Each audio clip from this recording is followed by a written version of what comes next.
Hello, and welcome to this week's episode of Princess Interrupted, the podcast. I'm your host, Allison Ziggy, and we are going to be talking about a topic I am taking you through real time of how I'm leading myself through dating during times of transition.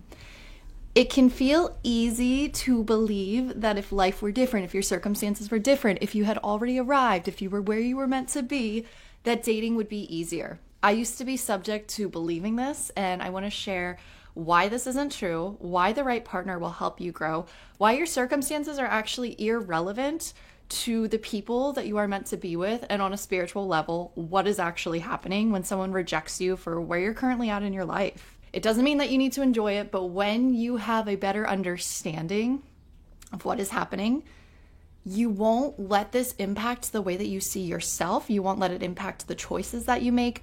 And this will put you on the path to even more aligned partnerships. So let's dig into it. First things first, you're in a state of transition. Either you're in between jobs, you don't like the job you're at and you really want to get a new job, or you're in a city and you're like, I know I don't want to be here. I know I want to move to a new city. This is not my end all be all. Or maybe you decided to go all in on your dreams and you had to take some temporary setbacks in order to rebuild the life that you're creating for yourself. How do you date when you're in these states? My own personal example, I'm nomadic right now, so I've been traveling to different cities. I will be in cities for stretches of time. I'll be in Philadelphia 5 weeks this summer. I thought that was a super long time, but when I matched with a guy on Hinge, he just goes, that's not very long, and unmatched me.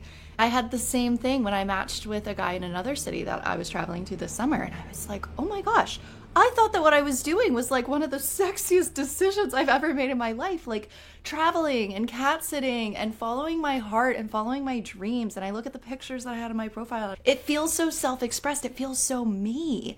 And then to have these conversations where I'm feeling myself and they're kind of like, not for me. When it happened the first time, this was actually the first guy on the apps that I kind of felt like a little simmering of a connection for. Like he was a podcast host and I was like, oh my gosh, like cool. You would think that a man in a similar field would get it. And I was in New York City at the time when I was like delivering the voice note. And I was like, yeah, like I'm going to all these cities and I'm doing this like thing and I'm so excited and it's so fun. And then he unmatched me. It was so funny is I feel like I've never had these experiences before of getting unmatched. So I was like, oh my gosh, like what? That seems like the coolest thing ever. I think about somebody doing something like that. I'm like following your dreams and lit up by life. Like who wouldn't want to be around somebody like that? But then I like keep running into situations like this. And it happened again last night where then he was like 5 weeks. That's not very long. And I'm like, I could feel the divergence between the two paths. Where the one path I would be like, yeah, but I'm from Philly. Like, and I could have made a joke. Like maybe we should have dated when I lived here before, or could have like been like, yeah, I don't know what's happening after that though. Like made myself smaller to fit the box of who I would have needed to be to get this guy to ask me out. But instead, I just shrugged because I'm like, what am I supposed to say? For me, that felt like a long time. And then he unmatched me. But this shows that we view the world differently. And this is the most important thing to consider when you are dating is, do you view the world the same way and do you want the same things out of life? Your values ultimately don't really change. The way that you view the world, it can either be fixed or it needs to be in alignment at the time. Because I do want to say things can change and your beliefs can change. And when you're on a different vibration, you will only attract people who are on that same vibration as you. I used to be a corporate girl, used to be very stable, so to speak, even though I feel way more stable and sound within myself now than I ever did when I had a corporate job and was like in traditional leases and whatnot, but that's a story for another day. It was actually harder to date then because I was basically like a sitting duck, like waiting, like hoping to find someone, or even think about when I was living in Philly and wanted to find a partner, but I was moving to New York and I kept attracting these short-term situations. Or the guy I dated in Philly when I lived here, he ended up moving to another city as well. So I kept finding people who were also in states of transition. Now, did this get easier once I was in New York, my end-all be-all dream where I wanted to be? No. I still felt like I was dating guys who either said that they wanted different things than they actually did, or dating was difficult. The first relationship that I attracted that was really healthy was with a guy who lived in a different state, And there was a time where we were really aligned, but as our paths continued to go, it just ended up not being the right match anymore. Through this work, I was able to let it go with ease and grace and not make it mean anything about me. That relationship and how healthy it was showed me that you don't need to be anybody other than who you are in order to call in love. And I also don't believe that a relationship needs to last forever in order for it to be considered successful. We can have different intentions with dating. And I'm not sitting here saying I just want short-term flings this summer, because that's what I'm here for. If I were to meet someone who really checked all the boxes, and not checked the boxes in a checklist way, but really like I met this person, I was like, this is a divine counterpart, soulmate. Like I could see this person being in my life for a long time. I'd ultimately love the situation if we started to travel together, if we could start to build things together. And for me, would I be happy if I were to just meet someone in a city and it got me off my path? Like, no. I feel like I'm truly here to do big things, and I feel like I'm in my explorer era, and I just want to travel and see new places and spend time in places that I maybe haven't lived before. And I'm just feeling this yearning for adventure. And not in a way where I'm running away, but in a way where I'm regaining stability through travel. And I'm just having these experiences. And that's not the kind of person that I always used to be, but it feels liberating to give myself this experience now without worrying about how much harder it's going to make dating, because I trust in the desire enough to know that A, the universe will put the right people on my path, and B, when the time is right, it will work out. You will not be less attractive to the people who are meant for you for following your heart. All it will do, and I can say this with 100% certainty, like so much, like I can look you in the eyes and say that in the pursuit of your dreams and in the pursuit of following your heart, there may be people who will be flat out repulsed by it. And not repulsed, like repelled. That's the word. I didn't want to say repulsed, like it's gross, but like repelled. There have been dates that I've been trying to set up that have just been like flat out blacklisted, have not happened. And I truly believe that when you're of a certain vibration, the universe won't let people come into contact with you because they would mess with your vibe, and your mission's bigger than that, and you have other things that you're focused on right now. And that's okay. The only time that really matters is God's time, because you can look and you can say like I'm 34. If you asked me when I was 27, I thought I was so behind all of my friends. And here I am like 7 years later talking about how I'm nomadic and single, and how these experiences of dating have been so different. And it has been, and this have been my nightmare until I grew to love myself. And I was like, you know what? I have the best friends in my life. I have people who are so there for me. I have people I can talk about every single facet of my life with. I feel so understood in my life. I feel like I am living so authentically, so honestly. I feel like I'm doing exactly what I want to be doing, even if it's taking time to build, and even if I don't necessarily know what's next. I feel so lit up and alive and like who I am. And I also don't feel offended if it's not right for other people. Because there's nothing worse than pretending to be somebody you're not to feel like you are worthy of love.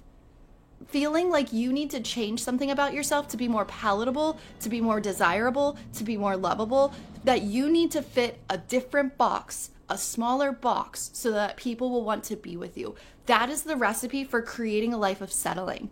That is the recipe for an unfulfilled life. That is just a sign that these are not your people. These people are not meant for you. You will never be able to convince the people who don't actually want to be with you that you are good enough. You shouldn't want to. It should actually feel like a blessing, like a weight has been lifted when something doesn't work out, because you know you're being protected, you know you're being guided, you know that something even better is making its way into your life, and that you don't need to try so hard. If anything, this gave me this idea for this episode. I had this idea, and then when I went through, I'm like, oh my gosh, that's why this is happening. I could have perceived, this is where belief work comes into play. I could have perceived what was happening with this situation, and I could have been like, oh my gosh, I shouldn't even be trying to date. This is a waste of time. I'm setting myself up for failure. Nobody's going to want to date me because I'm temporarily in these places and traveling around. And that's just not true. That's not true. I have proof and evidence of that not being true through having been in a relationship with somebody who lived in another city. But also, I know that it's not true because there's a better story that I could be telling myself based on these circumstances. The better story was like, oh my gosh, this is something that other people are experiencing, and I can talk about this and share my experience, and I can help them to understand that these things are playing out these principles in real life. That guy was not going to be a match for me, and so he was removed from my life pretty instantly and pretty harmlessly. When you're on your path, I do believe that there's a certain amount of romantic protection because your sense of self-worth is higher. It's not that you're being protected like romantic relationships can't make their way into your life, but you're being protected like fuckery and like guys who aren't serious or who just want to hurt you or are going to do these like shady things. Those aren't going to happen. And I can even say with certainty, when I left my corporate tech job in 2023, I had this thing called a Quantum Leap Week. And I was like, I want to see what my life will look like if I go all into my business. And Quantum Leap Week rocked my entire life. I got fired and broken up with, aka ghosted, in the same week. I was supposed to go on a trip with this guy I was dating, and then he like vanished into thin air. When I left my corporate job, it was like an identity crumble. There was so much happening that I couldn't fixate or worry about the relationship in the way that I would have in the past, where it was like I had no choice but to have my own back and be on my own side. In that way, I felt like it really was divine protection that it all happened at the same time because it didn't hurt the same way. If I was really in a state of pain during that time, it would have rocked me. And I have experiences in the past where breakups or things not working out or people not being interested in what you bring to the table really hurts. I've talked about this on a few other episodes, but that same guy told me that he was really worried about how much ambition I had. That was an unattractive quality to him. He was like, I'm worried about how much ambition you had, is what he said. Your dreams are so big. There is going to be a man out there who sees that and is like, I love that about her. She's so fun. And if anything, like helps me to bring my dreams to fruition. It actually loves that. And we get to build things together. And that's what a partnership is. You have a shared view on the world. You're building things together. And you just get to grow and experience life together, and you get to do these things and you get to learn more about yourself. But don't take the rejections personally because it's never about you. Everyone is just a mirror. And I am so grateful to that Hinge connection who came through and he mirrored back to me that I still had a little bit of work to do around this. That is the greatest gift. That's probably a way better gift than trying to go on a date that was never meant to be or never aligned. So if you're in your own state of transition right now and you're in any of those situations that I mentioned or even your own that's coming to mind, just trust what is being asked of you. Trust where you're going next. Release the need for this timeline that is arbitrary and all based on ego stories. Your soul is not like itching to figure this out. Or you might be like, yeah, but Allison, there's like a biological timeline. Trust the timing of your life. Trust the desires of your heart. You have these desires because they are meant for you, and you will get to walk them out in this lifetime. Trust that you can't get it wrong. When you follow your heart, you just become an even stronger match for the version of love that you're calling it. You become an even stronger match of the person who's aligned to the life that you actually want. It's not about trying harder. And I could have also looked, there is a past version of me who would have looked at this as well and like really beat myself up for not being further along and not having the quote unquote stability that this random guy would have. And again, I don't want to trash him like what he wants is wrong. This is why knowing your preferences is so important. It's not like he's a bad person because he was not attracted to the way that I'm living my life. That's honestly very fair. Like, this is not the most conventional sense of way that people go around things. A lot of people don't want to do the nomadic life, especially in Philly. I think it's probably not the norm. But that doesn't mean that you shouldn't do it, because that also means there's going to be people who are like, you are the sexiest woman I've ever met in my entire life. Like, you are so cool. Because you're like, do you know what I mean? But you have to give yourself permission, and you have to have the courage to express yourself in that authentic way. You have to be willing to show up as that person. You need to be willing to love yourself enough to care more about your opinion of yourself as opposed to the way that other people perceive you. Because the way that other people perceive you is just ultimately mirroring back to you your own limiting beliefs. So yeah, I'm going to be in my nomadic era until further notice. I will still attempt to date in Philly and some of the other cities that I'm visiting. And if it feels good, I'll keep doing it. If it doesn't, I'll trust that the right person will come into my life in a way that feels hand delivered. I've traditionally never met my partners through online dating. Almost all of my relationships have been organic for the past few years. And I just have a feeling I'm going to end up meeting the next person, romantically, in person, but I'm open. That's the whole thing, is it's like, are you open? I created a free guide that's making a dating profile is a spiritual practice. And if you check out the branding episode as well, we also talk about this. Make sure that you're subscribed to the podcast so that you can check out the branding episode when it goes live next week. We are sitting down with Ariana Casellas of Ivy Grows Studio, and we're talking all things branding and creating a standout dating profile so that you can brand yourself with dating and call in the kind of aligned matches that you've always desired. Sometimes it's just about putting your energy out there and using the questions to get clear on what your intentions are and what kind of person you're ultimately calling in. There can be different types of relationships that are right for you at different seasons in your life. When you think about life and you think about a life partner and someone you want to be with, this is somebody you're going to be growing through different seasons with. So this idea that you need to arrive to be worthy of love, that life needs to look a certain way so that you're going to be more attractive, that's all a lie as well. These are all just beliefs that you have about your circumstances. These are all just things that your circumstances have made you believe about life. But when you intentionally choose what you want to believe to be true, when you intentionally tap into the energy of what is behind the most aligned decisions, life gets so good.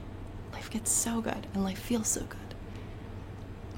I loved this episode. I love you so much. Thank you so much for listening to Princess Interrupted, the podcast. I'm going to include all the links in the show notes. Also, Hot Not Bothered Challenge. Make sure you sign up. This is going to be a week that changes your life. You remember I talked about Quantum Leap Week? Although I shouldn't be positioning it like, yeah, I got fired and broken up with in the same week. But what I have to say is the power to change your life does not need to take a long time.